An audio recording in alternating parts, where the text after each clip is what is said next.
Think about the last time you wanted to buy something, maybe a new phone, a pair of shoes, or even a skincare product. You didn't just wake up and buy it instantly. You went through a process. You noticed the need, you searched for options, you compared, and then finally, you bought something. That entire process is called the buyer's journey.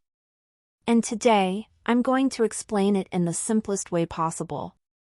The buyer's journey has 5 stages, and every stage affects what the customer thinks, feels, and does. Let's break it down. The first phase is awareness phase. This is the moment the customer realizes something isn't right. They become aware of a problem or a need.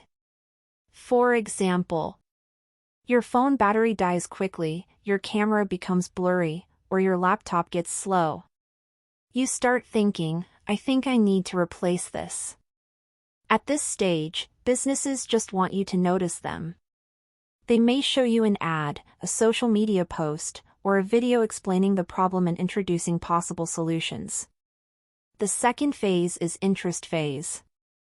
Now that the customer knows they have a problem, they start learning and exploring. For example, you search online. Best phones in 2025. iPhone versus Samsung comparison. Battery life reviews. You scroll through blogs, YouTube videos, and social media reviews. Here, businesses focus on education.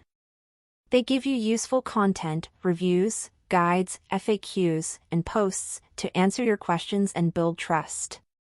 The third phase is the consideration phase.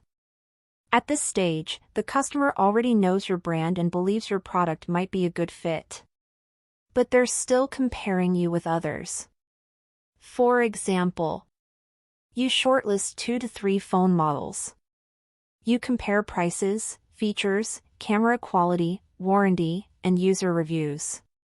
You're thinking, which one is actually worth it? Businesses try to stand out here.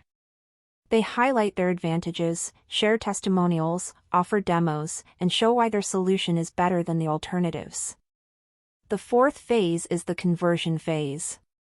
Finally, the customer has made up their mind. They're ready to take action. But they still need a small push to complete the purchase.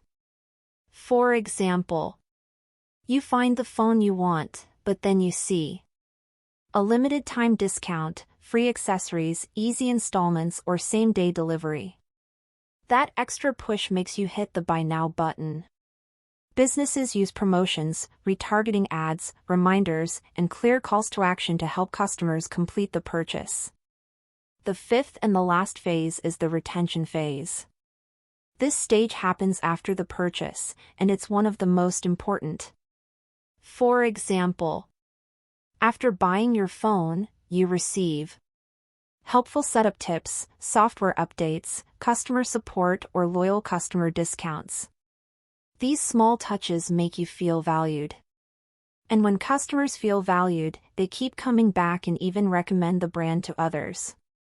So that's the buyer's journey, from noticing a problem all the way to becoming a loyal customer.